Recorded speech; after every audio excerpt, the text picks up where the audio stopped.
అలాగే ఈరోజు మా wife Good Dot Veg Bite తోటి ఇంకొక రెసిపీ తయారు చేసింది. అది ఏంటంటే Good Dot Veg Bite shawarma. ఇది కూడా చాలా చాలా బాగుంది. ఈ రెసిపీ నేను ఇప్పుడు టేస్ట్ చేస్తున్నాను. టేస్ట్ చేసి మీకు చెప్తాను.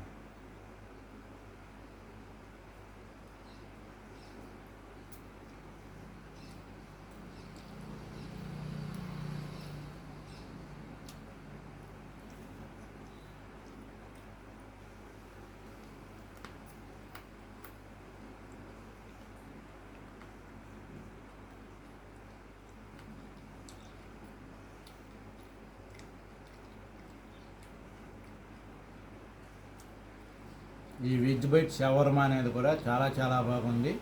ముఖ్యంగా చెప్పాలంటే మనం నాన్ వెజ్ తినే వాళ్ళందరికీ ఈ విధంగా చేసుకుని నాన్ వెజ్ పూర్తిగా మానేసి మనం దీన్ని తినడం వల్ల మనకి చాలా పోషకాలు ఉంటాయి, ఆరోగ్యంగా ఉంటాము, చాలా చాలా బాగా ఉంటాము. ఈ వెజ్ బైట్ షవర్మా చాలా చాలా బాగుంది. మన ఆర్సీఎంలో చాలా చాలా నెంబర్ 1 ప్రోడక్ట్ ఇది. అందరూ తినండి, అందరూ ఎంజాయ్ చేయండి.